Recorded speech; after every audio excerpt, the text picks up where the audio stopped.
Hey, what's really good with y'all? Look, it's a great day to be wavy. Back with another. Hold up, wait a minute. You thought the flame was finished? Man, I'm back. Flames on wheels. Another great morning. 6:02 in the a.m. Just got the workout done at 5 in the morning, right? Now, some of y'all gonna wake up and see this video, okay? Why is that? Why aren't you awake at 5 a.m.? You know what I'm saying? Why aren't you at the gym? You know what I mean? Like, what's holding you back? Is it your inner doubt?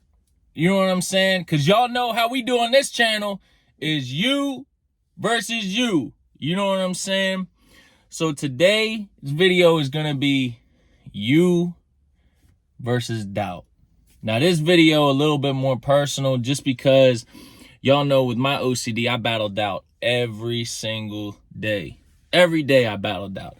I go in there this morning, right? Feeling good. Got my Ghost pre-workout. You know what I'm saying? Shout out Ghost.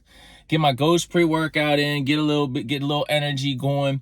Start working out, feeling good, bumping my new music. Album coming out on Thanksgiving. Sacrifice, you know what I'm saying? Because it's you versus you. Life's a sacrifice. You know what I'm saying? Sacrifice your goals till your goals become your sacrifice. You already know how it go. But look, check this out. I'm in there and I start having doubt. I'm like, second guessing music, second guessing YouTube, second guessing, you know what I'm saying? This, second guessing that, second guessing this. And I can't help it, right? I'm gonna just keep it real with y'all. Like, you know what I'm saying? That's part of my condition. You know what I'm saying? That's just what I deal with 24/7, right?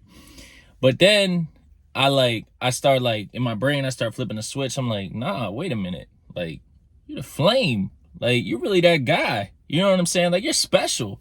You know what I'm saying? Like, you can really do something out here. Like, you're not the normal person. Like, everybody battles doubt. You know what I'm saying? But how you respond to those doubts, that's what makes you a champion. You know what I'm saying? And like, I could go all the way back to my basketball years, back even in high school. Used to play games. I still have vivid memories when I played at Truxton Park, a couple league games when my OCD was at its worst. I used to have all kinds of like crazy thoughts about like baskets and making shots and all kind of look up OCD to understand kind of the stuff that I'm talking about. But I would have so many different thoughts. But you know what's crazy? That day I went out and just played. I just played basketball. Today, I just lifted weights. I just got in the present. I just became alive. You understand? When it comes to your doubt is always about the future. You know what I'm saying? Nobody can predict the future but the thing about it is, like, even back to those basketball days, right? I would just play and I would do fine, you know what I'm saying? I would do my thing. And then I would walk off the court, and as soon as I walk off the court, start having those thoughts again, right? It's amazing. It's amazing what happens when you do something to escape your brain by just being in the present, right? That's why there's so much like research on meditation and just life in general of trying to learn how to stay in the present, because our brains are so hardwired to focus on the future. You know what I'm saying? Got to get here, got to get there, got to make this amount, got to do this with this amount, got to go here, got to date so-and-so, got to do this. It's going to happen. It's not going to, like, it's just like constant, like, future thoughts, right? It's nothing in the present. You know what I'm saying? Or if it's not the present, it's thoughts about the past. Oh man, if I wouldn't have did this, then I might have been here in the future, right? Thinking about your past to predict your future, right? But all that's doing is that's just putting you in the past or the future, but not in the present, right? So the key for me to beating my doubt, you understand what I'm saying? You versus you versus doubt, you versus imperfections. It all starts with you versus whatever. It's you. You understand what I'm saying? And in order to be you and enjoy your life, you have to live in the present. So one of the keys for my success with OCD is I focus on the activity, right? My brain will start going, and then I'll just be like, all right, let me feel the bar. Let me feel the weights. Let me look around. Let me put my feet on let me feel what's around me. You know what I'm saying? Let me ground myself in the present. You know what I'm saying? To dictate my future. That's the difference. I control the present to dictate my future. I'm not letting my doubt dictate my presence. I'm going to say it again. I'm not letting my doubt dictate what I do in the present to lead to my future. I'm dictating what I do in the present to beat my doubt, to control what I do in the present to lead to my future. There's a huge difference, right? If you can learn to stay in the present, you will be successful in life. Because you have no choice but to be successful in life. Because you're going to enjoy being able to breathe. You're going to enjoy being able to touch, feel, lift, run, jump, play sports. You're going to enjoy being able to have the ability to use your hands and turn on the TV, and like, you're going to enjoy those things. You understand what I'm saying? You're not going to worry while you're trying to enjoy those things. Let me tell you guys how serious OCD is. I'm gonna just keep it a buck with y'all. I'm gonna just give y'all an example, okay? There has been countless times, okay, when I've taken the remote, okay, from my house, watching TV, go in the kitchen, start having obsessions about all kinds of different stuff, right? Next thing you know, a day goes by, can't find the remote. And guess where I put the remote? In the refrigerator. The refrigerator.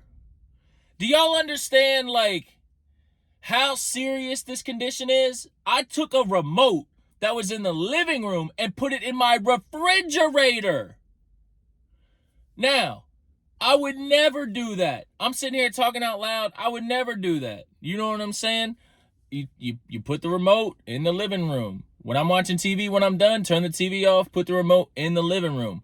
But when you get caught up in OCD, when you get caught up in anxiety and obsessions, and you get caught in the unknown future, that's when you're taken away from the present.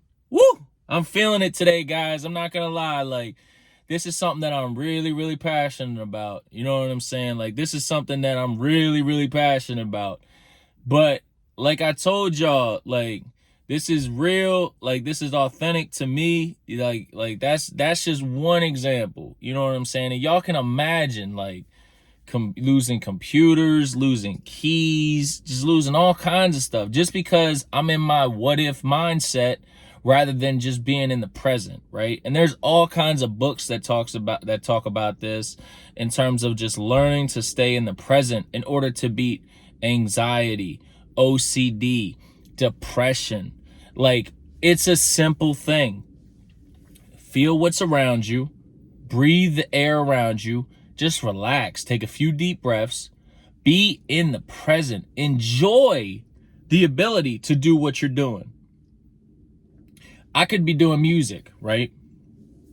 Get lost doing music. I like, that's why I love music so much. Like, I tell you guys about this all the time. I do a song, right? I listen to the song back. I might listen to it again. I might listen to it again. Even if I'm doing this repetitive listening, which could be a result of the OCD, I'm sure it is, it still takes me away from maybe what I was worrying about before the music. Now I'm caught up in what I just created, the song, the vision for the song, where the song's going, how I'm going to promote it. All these millions and millions and millions of thoughts that all stem from creating one song. Now imagine I made 300 songs like I did this year. I think I ended up making like 235 songs or something like that. They're out on all platforms, The Walking Flame. You already know this. But so like with making all those songs, think about that. That's 235 times that I got lost in music, right? That's not even hours. That's just 235 times in a year with 365 days where I got lost in music. Just completely just gone. Like I always tell you guys, like, oh, you know, or I'm gonna start telling y'all, like, there was a time when I was really in my head, OCD stuff, dealing with OCD stuff. And I went to the studio one time. And even during recording the song, I was still like, because when you're in it, it's like, I don't know how to describe. It's like somebody's got like a chain, right? And it's like locked around a circuit in your brain, and it just like locks it. Like it just like, it locks it together, and it just pulls and pulls and pulls, and you literally just cannot escape it. No matter how hard you try, you cannot escape it. It's like they call it brain lock. It's literally like your brain's locked. And so the one way that I was able to get out of it this particular day is the engineer had me do ad libs. And this particular song, I just got so lost in the emotions that I closed my eyes when I was in the studio and just let it all go. You know what I'm saying? On the ad libs. And I just felt so free. My eyes were it was like I wasn't even in the it was like I was in a dream.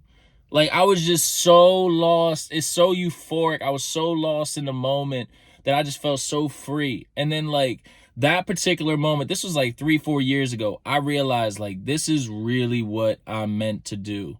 Because this is the one time where I'm able to take no matter what I'm going through and just release it and just let my brain do all the work. I think I've told you guys, you know, with part of the OCD, you know what I'm saying, I research a lot.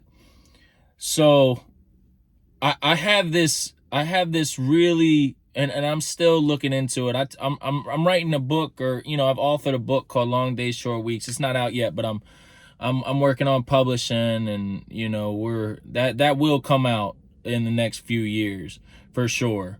I just want to tighten up a couple fine details on it, but you know, it's crazy. Like even like the thoughts and the stuff that I have, you know what I'm saying, in the book, like even just now, like as I was sitting here talking to you, I got a little bit in my OCD, and then it tried to pull me back, you know what I'm saying? So now as I'm on video with y'all, because I'm not about to go back and try and edit it, I'm gonna try and jump back into what I was talking about, you know what I'm saying? Like this is how it is living with OCD. So like I was saying, when I would go into the studio, I would get lost. You know what I'm saying?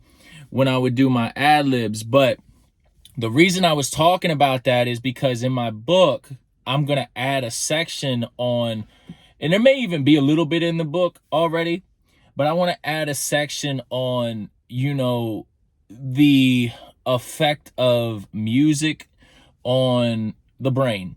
Because I know for a fact, nobody can convince me otherwise, because I've been through it, that music helps OCD.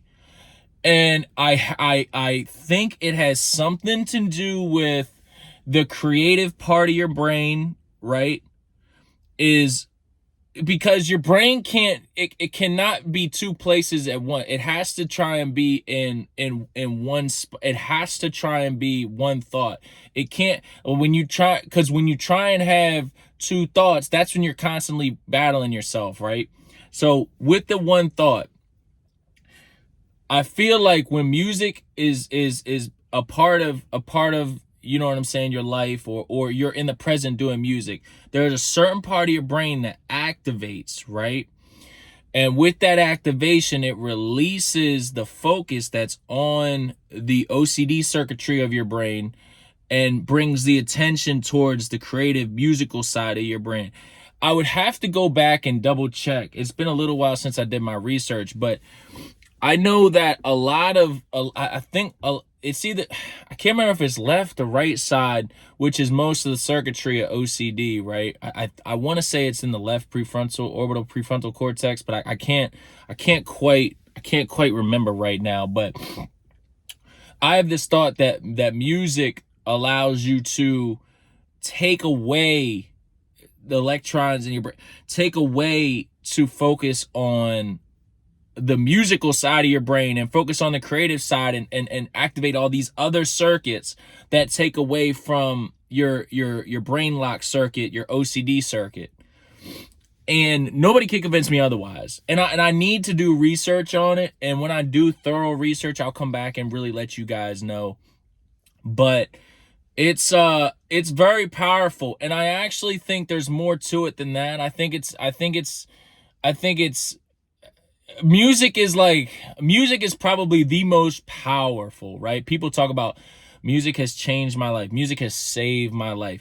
There's a reason. Like I said, it has to be some type of circuitry between like music, depression, music, anxiety. Like when you hear certain parts of your brain and through your ears and it triggers stuff, it has to somehow cure what you're going through to an extent. You know what I'm saying? I know there's research out there. I really want to find out. But mainly for my condition, you know what I'm saying? So I can understand, like, how did this really become such a huge part of my life and such a huge influence to what I'm doing. But I mean, I know, like I said, I because when I get in my OCD, I get so lost. I can't escape. Somebody could be talking to me and it's just like a blank face. I mean, I don't hear anything they're saying. All I'm thinking about is and I don't even tell them. I won't even be like, a lot of times, like I'll just be like, yeah, yeah. Like a lot of times I'll be in the present, but sometimes I'll just like shake my head because I literally cannot get into the present no matter what I try and do, because that brain pull, that brain lock is just so tight. You know what I'm saying? That it is just so tight that like I literally just cannot do it. But the only time that I know that I can escape is when I'm playing basketball, when I'm doing music. And it's a lot harder, but at the gym as well. Those are like the three places. And that's why I coach, and that's why I do music, and that's why I gym. That's why those are my three big things that I stay active in my life. And it's not even just basketball, it's just sports in general. Again, I think there's research into that too. I'm sure there is research into different parts of brain that gets activated, you know what I'm saying, when you're playing a sport, because you're focusing on something other than what you're obsessing about. You know what I'm saying? It takes away, like, I mean, it's been to the point though, like, I'm not gonna lie to you guys, it's been to the point though where even playing sports with OCD, I could still like imagine this, right? And I never really told my coaches this, or at some point I might have told one or two coaches this, right? Imagine being somebody with severe OCD, right? Pure OCD, right? And I'm in my head about whatever. Like it could be any type of what if thought, right? And coach is sitting there telling me, all right, Ryan, so in this horn set, you're going to drop here, and then they're going to come off this screen, they're going to throw it here, and then you're going to be wide open. And then they're like, all right, you ready to run it? And I'll be like, now, this was back in high school, you know what I'm saying? Even a little bit into college. They'll be like, you ready to run it? I'm like, yeah. Meanwhile, in the back of my head, all I heard was, are you ready to run it? I got no idea what the play is. None. Zero. Zilch. My friends will tell you, when I played, I looked lost. I ain't gonna hold y'all. Like, I looked lost. I was able to do it. One of my best friends, Trey, he helped me a lot in terms of, like, you know, learning the plays and stuff, especially in college, just because like my brain, I was so like focused on what was going on in my brain that it was so hard for me to understand even just simple basketball plays, basketball concepts. I used to get made fun of about this all the time. You know what I'm saying? Like all the time. But it was really a brain condition. You know what I'm saying? I didn't know it at the time, but I know it now. You know what I'm saying? Like I know what I've been going through all my life, and I know it was then and now. And even like into college when I was coaching, I would, like a typical person, right? Say they watch a basketball game, right? Might take a typical, when I would do my scouts, it might take a typical coach, you know, they watch a game through, be done in about maybe 3 hours, 2 hours. There were some games that I would rewatch the games and rewatch offensive clips to the point where it got so, like, I could literally tell you, there's a team, I'm not going to say the name of the team, but there's a team that I coached that I literally could tell you what play they were about to run before they even ran it. I could tell you how the coach came up with the play calls, because he coached at schools prior to the school that he was at, and he used to call them after the schools that he was at. I could literally tell you. I had to research the old schools that he was at to find out the name of the plays, because our coach wanted to know the name of the plays. Like, literally. Like, OCD. That's why they say coach. That's why they say, like, good players, like, they say good coaches, they have OCD. That's why they say that, because the attention to detail, it's so minuscule. You obsess until you completely understand. And even when you're trying to understand the concepts, you may be dealing with other OCD thoughts that have nothing to do with that had nothing to do with what's going on. You know what I'm saying? So it's like you're trying to stay in the present, you know what I'm saying? But your brain is just so locked into whatever else in the world is going on, whatever you're thinking about, you know what I'm saying? There's a million OCD thoughts you can think about. And it's crazy because, you know, the attention, like when I watch a basketball game now, I'm not gonna lie, I get a little bored, right? I like the going back and forth and up and down, but like I can predict, like I can see based off of, I can watch a basketball game now in an hour and a half and tell you, okay, at this time they're going to do this they're going to do here, this they're probably going to do this play, then they're going to go into a zone press, then they're going to go into this, then they're going to go into that after this. Now, part of that is from watching so much film over the last 8-9 years, you know what I'm saying? And then part of that is like OCD on top of watching all that film, you know what I'm saying? Going back and forth and restudy it and analyzing. And I mean, guys will tell you, when I used to do scouts, I would still battle a little bit of OCD when I would do my scouts, but my stuff, it was, whew, like we almost beat some top teams. Like we almost beat the number 3 team in the country when I did one of the scouts. We were up 20, number 3 team in the country. Like, I mean, and again, it's not even about that. It's not even about that. It's just about you guys understanding the attention to detail, right? That somebody with this condition has. You know what I'm saying? Because they want, we always say like, chase perfection, you know what I'm saying? But be okay with being imperfect. With OCD, you obsess about chasing perfection, right? Which is obviously how we got the Flames on Wheels, right? Because I'm chasing this huge goal. But I understand, like, along the road, there's going to be some imperfections that I have to learn to accept.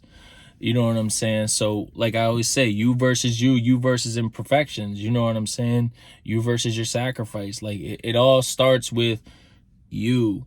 You know what I mean? And I really was feeling this video this morning just because I really felt a little bit of doubt this morning when I was at the gym. And it just is a constant reminder of, like, you know, imagine, like, let me just tell you guys this too, right? So let's just say, and again, I'm pretty sure people experience intrusive thoughts all the time, right? So, but with OCD, just imagine your brain being locked, right? Okay, so your brain's locked. You're trying to focus on the present, but your brain is just constantly spinning in this direction, right? It's constantly just spinning. How do you think your energy levels are going to be when it comes to like daily activity? You think you're going to be super focused? Or do you think you're going to be exhausted? I take more naps than anybody that I've ever met. I mean, I napped yesterday for 3 hours. You know what I'm saying? I sleep so much. And this could be an OCD. Like, I'm sure people that watch this that have OCD, they're probably like, yeah, I relate. You have to relate. You have to relate. If you have OCD and anxiety that races your brain 100 miles an hour, that's like a NASCAR driver doing 500 laps, right? And then just being like, you know what? I'm not even tired. Like, you just did 500 laps. My brain just did 500 laps. I'm exhausted. Like, I'm literally exhausted. So understanding that, like, you know, I gotta push through all day long and fight my thoughts all day long, like I even had a little while ago in the video. I gotta push through all day long, you know what I'm saying, and still deal with the constant racing thoughts and the constant, even on medicine, the constant racing thoughts and everything like that. So I'm just flat out exhausted. You know what I'm saying? I'm flat out exhausted.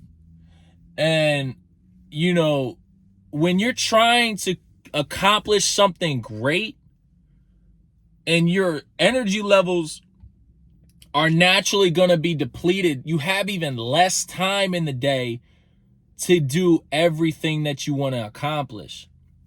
So for me, I've been trying to get to bed a little earlier, like 9, 10 o'clock at night, except for generally on the weekends, but like 9, 10 o'clock at night. And then I'm back up this morning at 5 a.m., 6 a.m. at the gym, because I know my body. I know by 3, 4 o'clock, because I'm going to do a bunch of stuff today. I'm going to try and get locked in after I do this video, meeting with my brother for breakfast. Like there's a lot, like there's different stuff that I'm going on for the day, right?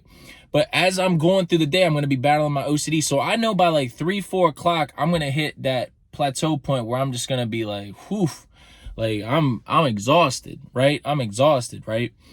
It's at that 3, 4 o'clock time when you got to dig deep, right? You got to dig, and you got to just pull that little bit of energy out of you.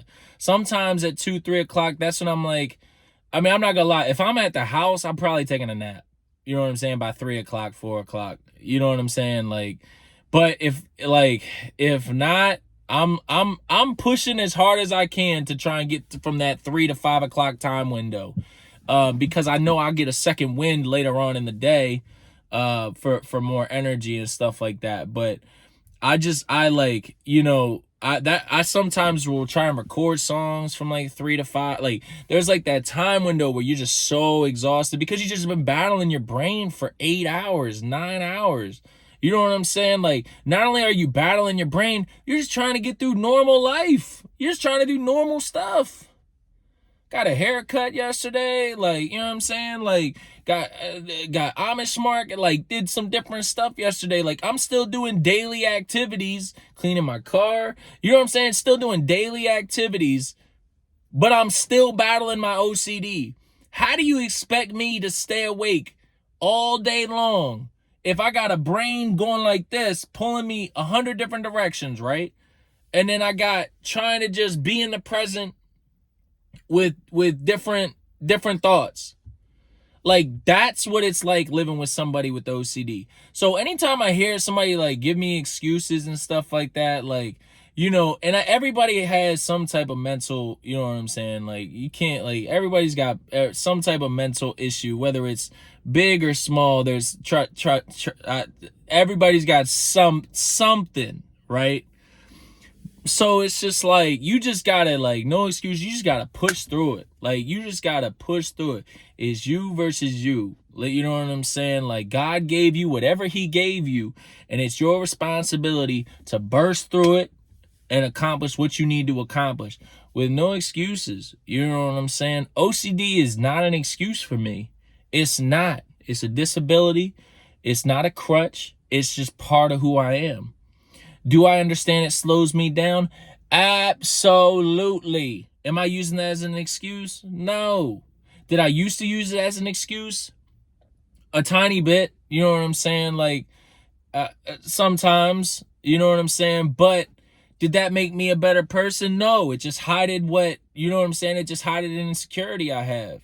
You know what I'm saying? Like, we always say, like, you versus your insecure. Like a lot of times, like, people have these insecurities that rather than them being insecure, they should turn them into being secure about them. Like, God created you to be you. You know what I'm saying? Like, you are what he created. You should be proud that you look different, or that you dress different, or that you are a music artist, or that you are a film star, or that you are a professional athlete, or that you open up a business, or that you work a 9 to 5, that you're, you know what I'm saying, you're passionate. Like, God created you to create, for you to be special. You know what I'm saying? Like, a lot of times people become products of social media, the internet.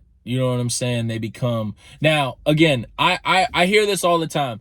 Oh, well, you're a music artist, like you get on the internet all the time, you do social media all the time. Yes, but it's different. When I'm saying social media, I'm saying like people don't use social media necessarily for good. Like they go on there and they, you know what I'm saying? They have like their feed is like all negative stuff, and it's like, you know what I'm saying, not motivating, and it's like, you know what I'm saying, like my social media, my stuff is all for motivational purposes, like chase your dreams. Like I get on social media, I follow a lot of influencers, I connect with a lot of influencers. I'm in, you know what I'm saying? Like there's certain artists that I'm really close with, like a major artist that I know, you know what I'm saying? He just started a huge podcast, like, and is doing well. Like these are artists that are like they're building businesses. So it's a little bit more than just like, oh, you're on social media. Like it's a little bit more. Like there's a lot more like built into it. But I've earned that. You know what I'm saying? I've built a business. I've built a reputation for people to respect what I've done and what my talents are. You know what I'm saying? But like my thing is like with social media, like you gotta find like what you're passionate about and get off of this negative stuff. Like stop watching these shows, stop watching this stuff. Like get out and make something of yourself. You know what I'm saying? Like there's no way that you should be coming home after working all day long and turning on a horror movie or like just like all this negative stuff. Like what does that do for you? It allows you to escape so that you're in like this different mindset, because all you're trying to do, let's keep it a spade, all you're trying to do is you're trying to escape your what you're doing in the present. You want to be in this illusion of what this movie is, of what this show is, of what this huge influencer is doing, right? Rather than just accepting yourself and being in the present and being like, I'm gonna stay here, you know what I'm saying, and I'm gonna be me. I'm gonna watch something that has some influence, you know what I'm saying? Turn on the TV, turn on the finance channel, or turn on money management, or turn on some sports. Like sports are always motivating. It's a team concept. When you're at work, you're working in teams. Life is all about working in teams, working together. You know what I'm saying? Like there's different types of stuff that you can, you know what I'm saying? Like even with music, like I know who the hottest artists are, you know what I'm saying, for the most part. I got a lot of connections that keep me in touch with who some of the bigger artists are coming up and stuff like that. A lot of negative music, like I listen to it occasionally, but it ends up all sounding the same because there's so much negativity in the world. There's just so much negativity in the world that like when somebody does positive music or does stuff that makes people feel good, it's almost like, yes, this is different, but this is not the norm. So it's like 5 times harder for that person to really make an influence and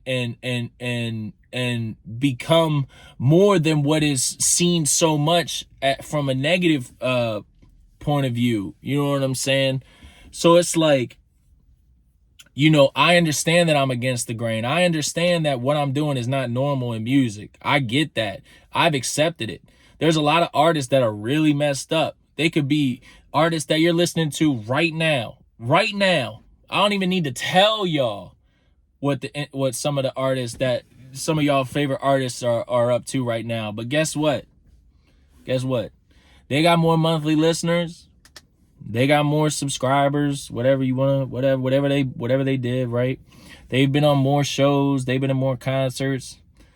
But I feel like I might be happier. You know what I'm saying? Doing like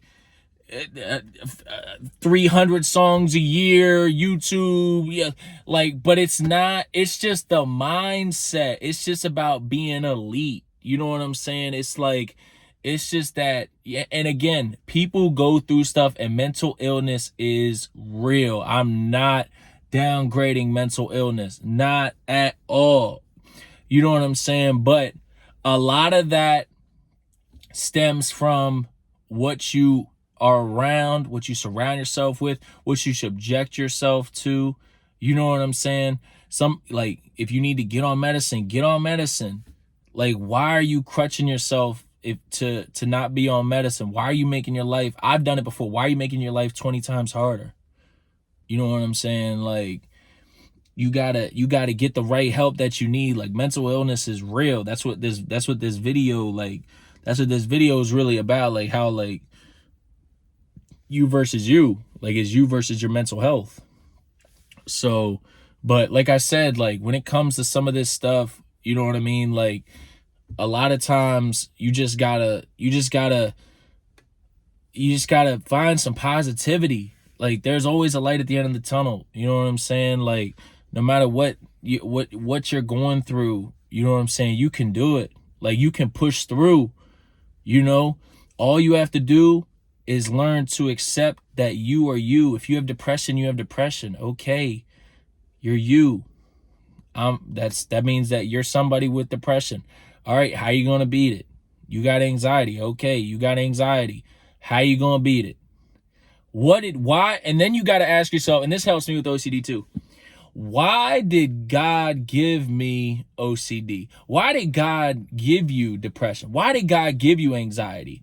These might be temporary things. These might be something that, I mean, my OCD ain't temporary, but like a lot of times, like, like, that stuff could be stuff that you can honestly overcome just by doing certain different activities to, you know, to alleviate some of those symptoms. But it's like, why did God give you that? Why did he give you a mental illness? Why didn't he give, you know, I don't want to wish this, but why didn't he give so-and-so this mental illness? So-and-so's doing this, you know what I'm saying? But why didn't he give them that? Maybe he gave it to you to give you a challenge so you can be like, you know what? This ain't nothing. I'm going to fight through it. I'm going to burst through it. I'm going to come up with a YouTube vlog series where I create motivational videos. I'm going to get in front of a camera. I'm going to just fight it. I'm not going to be a victim. I refuse to be a victim. You are a winner. You are a survivor. You can beat it. You can do it. Whether you need help, whether you don't need help, you can beat it. If it's alcohol, get help.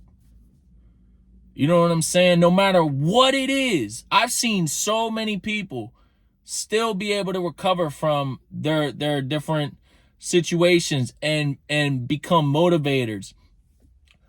All of our purposes in life, and I really believe this, okay? I've said this before.